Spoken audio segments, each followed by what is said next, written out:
This is a direct character assassination. I've always said that I'm not a saint, that I am a work in progress, but I will not be held hostage by my past. What he's done is indefensible. And when I heard of what he'd done, it sickened me to my stomach, just like everybody else, because I've had my fair share of sexual predators. So one of my best friends, she's not here today. She was human by Naomi Campbell. And Naomi is also Diddy's the godmother. So she started meeting with all these famous people, and they connected her with certain people, and then all of a sudden she's at these parties, and I see she's doing and getting out of control, and eventually I had to start rescuing her from parties, and then a few of the times I had to rescue her from Naomi Campbell's apartment. I just found out today about the findings, and I'm extremely concerned, and we are investigating on our side, as I was not in control of my charity. The relationship turned sour because Naomi was moving very, very weird with the things that she was saying about Elsa and who she was introducing to Elsa in regards to other men. Do you guys remember that conversation? And when she came out with the video, she spoke about it. She tried to expose Naomi, then she deleted everything, and her career has basically been derailed since, possibly trying to traffic that influencer to multiple higher up executives because they had, or somebody had expressed some kind of interest in her, and therefore the relationship formed because of how they innocently met. Naomi thought that she could try to take advantage of her. I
was introduced to him on my 31st birthday by my ex-boyfriend Flavio.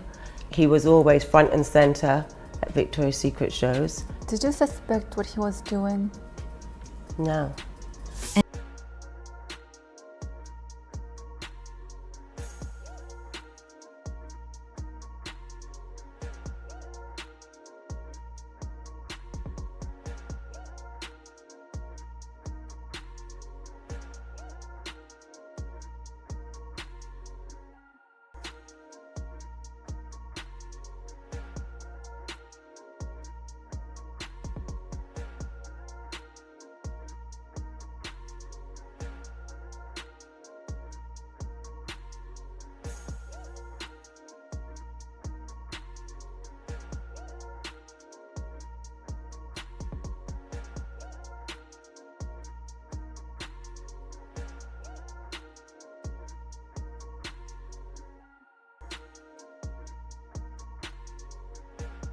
One of my best friends, she's not here today. She was human by Naomi Campbell.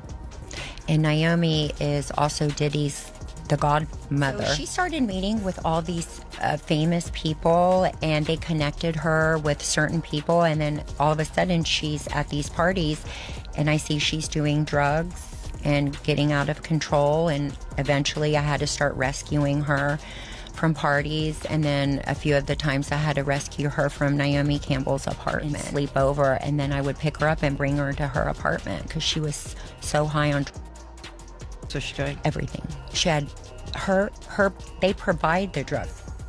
So she would open her purse and it would just be everything, whatever you wanted. It was like a pharmacy. Who would open the purse? Oh, she would. Oh, she's like, what do you need, Babs? Do you need anything? I said, I don't do anything. Oh, come on, just smoke a.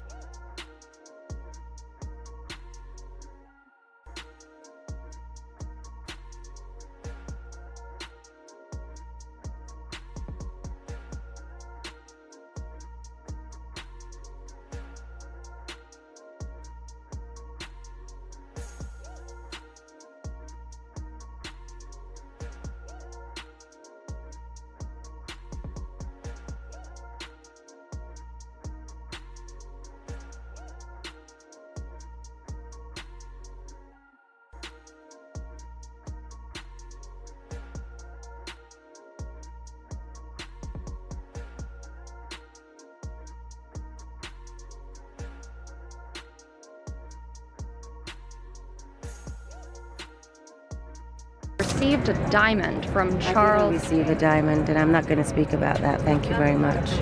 And I'm not here for that. Well, we've been told that you didn't help the prosecution sort of in this very important case. Sorry.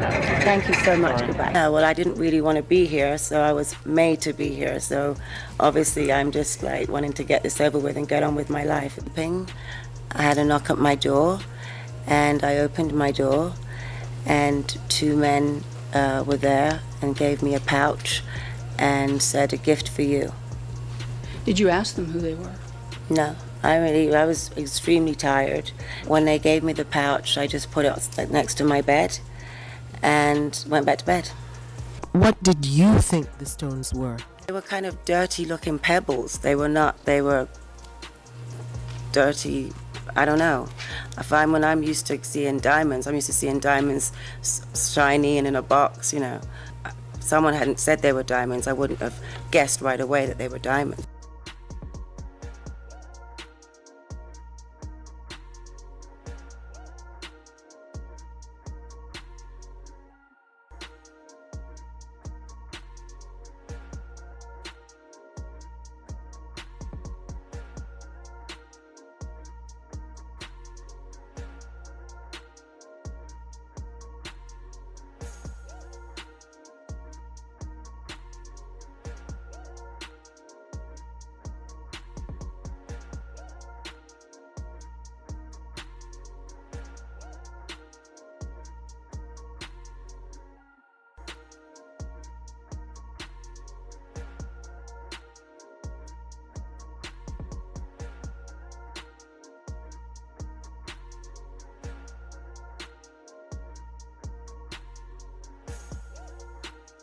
Nairobi to do some shopping.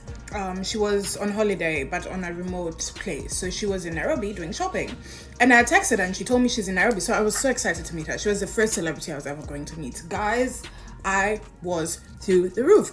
She texted me, she was like, "Hey, I'm here." She texted me the location. I went directly. I went to my brother. So my brother and I, we met her, we did some shopping. And as we're shopping, she's like, "Oh, you know, the plane that's taking us back actually has a couple more seats. Do you and your brother want to join us on holiday?" Hell yes. So I was like, "Oh, that would be so lovely." She introduced me to a couple of people in Hollywood. It was so lovely. Vacationers were coming to Nairobi after the vacation. They were staying at the Kempinski. So I went to see them at the Kempinski when the whole thing was over. So I sat down with them. I was talking to one of them, and one of them was like, "Oh, it's so, like, how did you meet Naomi?" And I was like, "Oh, no, I texted her on Instagram, blah, blah." And she's like, "Oh, yeah, she told us, like, she made you and she built you and she made your career." And I was like, "What? No, that's not what happened." And I was like, "You mean, like, helped me and, like, promoted me?" And she was like, "No, like, what you have is because of her." And I was like, "Oh yeah, no, that didn't happen. The last time I'm speaking to you, have a nice life." And she hung up, which I was very saddened by the situation, right? But I was like, if that's how she truly feels, because I respect people's space. So I was like, if that's how she truly feels, fine, it's okay. So I let it go. So after that, like a few months, things started going very badly for me. Things started going haywire. And I didn't think it was, I thought it was because of the situation, let me not lie. But I was like, also it can be stress. I was like, let me go, because also having someone like Naomi Campbell not liking you in the industry is not a good thing. So I went to her, I apologized. I'd already apologized when the situation had happened, but I went and I apologized again and again. I started calling her, I started texting her, and then one day she just texted me and she was like, stop calling me. I have a child to take care of. So after that, I just said, okay, there's nothing I can do about it. I started drinking. That's why I even quit alcohol. I started drinking. I started drinking a lot. Yeah. And then, because I wasn't sure why things were going so wrong, and I couldn't put my finger on it. And then a few months later, I met Edward Enifel at a party, and Edward Enifel is oh my goodness, he's one of the people I adore the most. So I was like, oh my goodness, that's Edward, I have to go say hi. So I'm like, hey Edward, I'm such a big fan. And he looks at me, he's like, I know you. And then he said something that made me think the situation with Naomi was causing like some of the trials and tribulations I was currently going through. So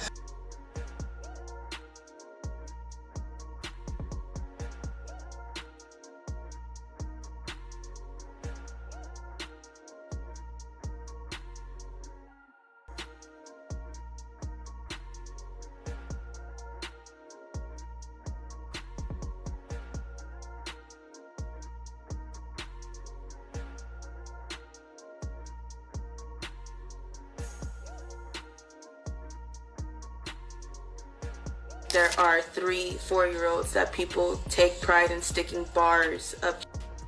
I don't think people are going to be able to stomach the fact that people tie 2, 3, 4, 5-year-old children to horse stables and have horses and dogs with them, and then they get off on that. I don't think people are going to be able to stomach the fact that people hang children upside down in satanic ritual abuse meetings, and they literally hang them. Literally, by metal prongs, they hang them to get blood dripping out of them, and people go up under and like you're under a rainfall to take their blood.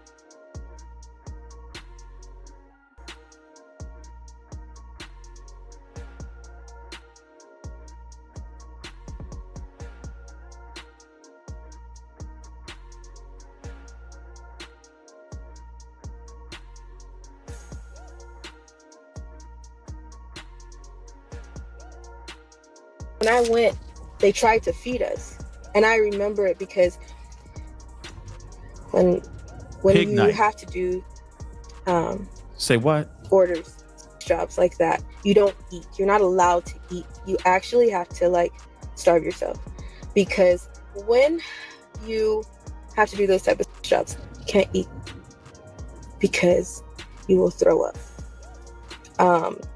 Really? If you are doing, or if you are a guy doing it, you will shit everywhere.